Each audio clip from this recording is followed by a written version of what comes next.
வார்த்தைக்கு கீழ்ப்பட விருப்பம் இல்லாததுனால தான் இந்த மாமிசத்தை தேடி போறாங்க. என்ன ஆண்டவர் என்ன சொன்னார்னா, உங்கள் சரீரத்தை பற்றி நீங்க கவலைப்படாதிருங்கள். இது ஜனங்கள் நம்புறது இல்லை, அதை ஏற்றுக்கிறது இல்லை. அதுக்காக என்ன பண்றாங்கன்னா, சரீரத்தை கவலைய தானே சுமக்க ட்ரை பண்றாங்க, ப்ரேயர் பண்றாங்க, என்னெல்லாமோ யுக்திகள் சொல்றாங்க, மற்றவங்கள்ட்ட சொல்லி ஃப்ரெண்ட்ஸ்கிட்ட சொல்லி இந்த மாதிரி இருக்குன்னு சொல்லிட்டு அது இன்னும் கூடுதலாக அந்த தேவைகள் சந்திக்கப்படாத போது பாஸ்டர்னு ஒரு ஆளை தேடி போறாங்க.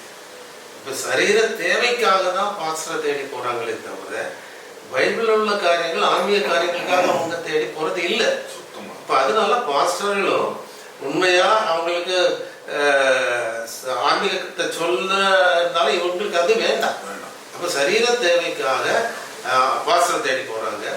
அதே இது அவங்க இன்னும் கிடைக்கல அப்படின்னா மந்திரவாதிகளை தேடி போவாங்க. நிச்சயமா இதுதான் பெரிய ரகசியம்.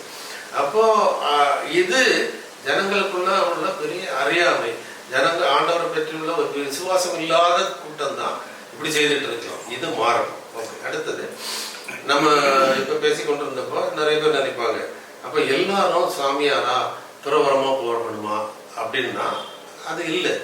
நம்ம குடும்பத்தோட மனைவி பிள்ளைகள் உறவினர்களோட அன்பா இருக்கணும், இருந்துட்டு இது காரியங்களை செய்யணும். எல்லாருமே துறவரம் போகிறதுக்காக ஆண்டவர் நம்மளை படைக்கல.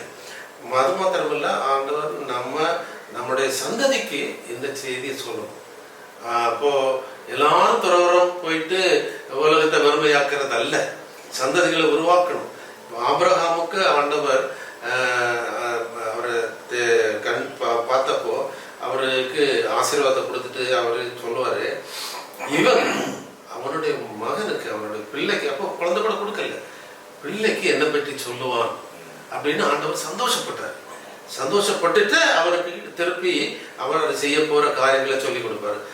ஆதியாகமத்தில் எப்படின்னா, ஆபிரகாம் நான் இப்ப இந்த சோதம் மரம் அழிக்க போறேன் அப்படின்னு போயிட்டு அழிக்க போறேன்னு சொல்லிட்டு அவன்கிட்ட சொல்லுவாரு, நான் எல்லாரையும் அழிக்க போறேன். அப்ப அவனுக்கு உள்ள இருந்த அந்த ஆழமா இருந்த அன்பு ஒரு கரிசனை வெளிப்படும். ஆண்டவரே நீங்க எல்லாரையும் கொண்டுருவீரா, நீதிமான்களை கொல்ல வேண்டாம் அப்படின்னு அவன் ஜெபிப்போம்.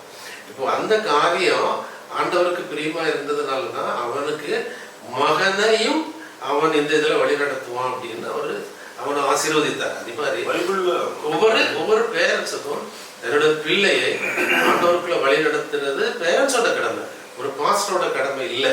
எது இருந்தாலும் பாஸ்டரை கொண்டு விட்டுருது. ஆண்டவர் பாஸ்டர் படிக்க மாட்டேங்கிறான், இவன் தாறுமாறான இருக்கிறான், அதை நீங்க பாத்துக்காங்க, அது தவறு.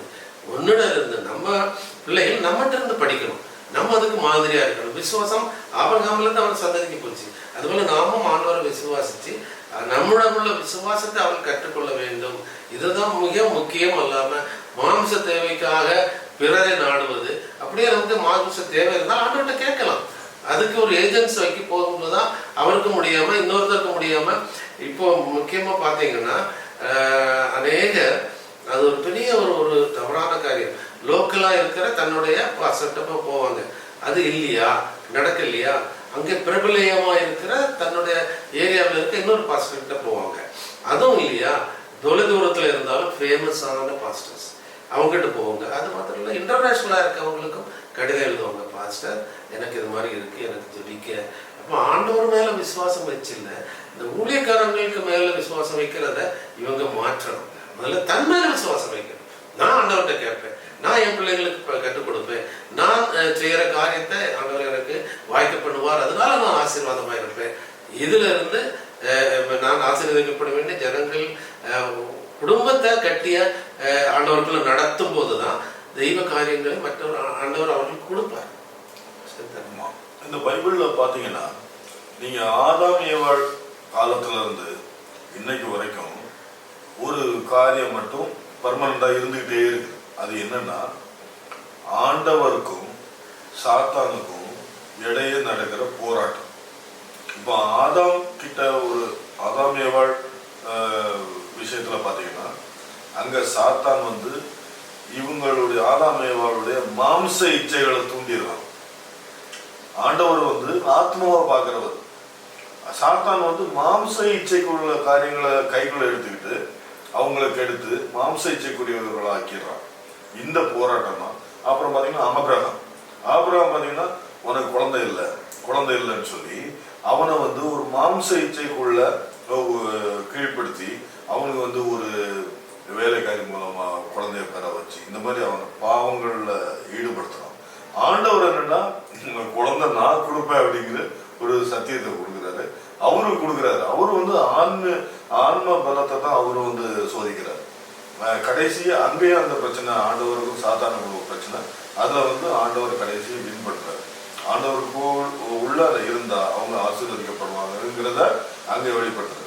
அது மாதிரி அப்படியே வரும்போது தாவீது கதையா இருந்தாலும் சரி, அதுக்கு பிறகு சாலமோன், எல்லா கதைகளையும் அவங்க வந்து பைபிள்ல வர்றது பாத்தீங்கன்னா எல்லாமே மாம்ச காரியங்களை சாத்தான் பயன்படுத்தி மக்களை வந்து விழத்தட்டுறதும், ஆண்டவர் வந்து அவருக்கு ஆவிக்குரிய ஆத்மாவுக்குரிய காரியங்களை அந்த மக்கள் தீர்க்கதரிசிகளா இருந்தாலும் சரி, அரசர்களா இருந்தாலும் சரி, தேவ பக்திமான்களா இருந்தாலும் சரி, ஆண்டவருக்குள்ள இருக்கும்போது அவங்க வந்து ஆசீர்வாதங்களை பெற்று உண்மையான ஆசீர்வாதத்தை பெற்று ஆண்டவரை மேன்மைப்படுத்துறது மகிமைப்படுத்துறது இந்த காரியங்கள் இருக்குது. யோபு கதையில அதுதான் நடக்குது. இந்த மாதிரி தான் இது வந்து மக்கள் மாம்சத்துக்கு அடிமையாகிற காரியங்கள் வந்து நீங்க மாம்சத்துக்கு அடிமையாகாதீங்க, மாம்சம் ஒரு பொருட்டே இல்லை, மாம்சத்துக்கு இம்பார்ட்டன்ஸ் கொடுக்காதீங்கிற ஒரு விஷயத்த சொல்றதுதான் இயேசு கிறிஸ்து. ஆண்டவர் வந்து இயேசு கிறிஸ்துவா அவர் அவதரிச்சு சரீரத்தை எந்த அளவுக்கு அவர் வந்து விடுபட்டு சரீர வாழ்க்கையை விட்டு அவர் வந்து ஆன்மா ஞானத்தை அவர் வந்து வெளிப்படுத்தினார். ஆன்மா தான் முக்கியம். ஆன்மா இருந்தா சரீரம் இல்லாம அதை அழிச்சு உங்களை கொன்னா கூட திருப்பி நீங்க சரீரம் எடுக்கலாம். அவ்வளவு பவர் வந்து அந்த ஆத்மாவுக்கு இருக்குது. ஆண்டவர் வந்து ஆத்மாவோட சேர்ந்து ஒரு சரீரத்தை உருவாக்குவாரு, புதுசா வரும். செத்து போன சரீரம் கூட உயிரோட வரும் உங்களுக்கு. அப்படிங்கிற ஒரு அருமையான ஒரு தத்துவங்களை வந்து ஆண்டவர் வந்து நமக்கு வெளிப்படுத்துறாரு. இந்த விஷயம்லாம் எந்த பாஸ்டர் சொல்றாங்க, எந்த சபையில இப்படி எல்லாம் சொல்லி கொடுக்குறாங்க? ஒண்ணுமே கிடையாது.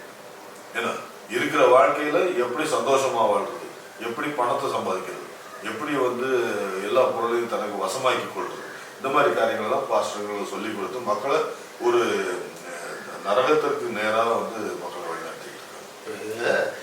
நீங்க சொன்ன காரியங்கள்ல அந்த சாத்தானும் ஆண்டவரோட உள்ள அந்த வேறுபாடுகள், கிறிஸ்து ஞானஸ்தானம் பெற்று அந்த பாலைவனத்துல வரும்போது அவரை சோதிக்க வந்தான். சோதிக்கும் போது அவர்கிட்ட வந்து சொல்றா, நீ பசியா இருக்கிற, இதெல்லாம் கல்லுகள் எல்லாம் அப்பமாவுக்கு.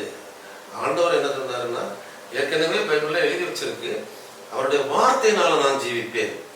அப்ப கல்லுகள் அப்பமாக்குற அந்த மாமிச பிரகாரமான காரியத்தை அவர்கிட்டயே அவன் இன்ட்ரோடியூஸ் பண்ண ட்ரை பண்ணான். இதேதான் ஜனங்கள்கிட்ட சொல்றான், காண்கிற பொருள்கள் மூலமாக, காண்கிற இச்சை மூலமாக நீ ஜீவிக்க பண்ணு. ஆண்டவருடைய வசனம் எழுதியிருக்கு, ஆவியாயும் ஜீவனாயும் இருக்கிறது.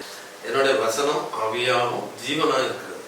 அதை நம்ம ரிசீவ் பண்ணி அதனால நம்ம வாழ்வோம் அப்படிதான் ஆண்டவர் சொன்னார். அப்ப ஆண்டவர் எழுதியிருக்கிற ஒவ்வொரு வசனமும் நமக்கு ஆத்மாவையும் நம்முடைய சரீரத்தை போஷிக்கும்.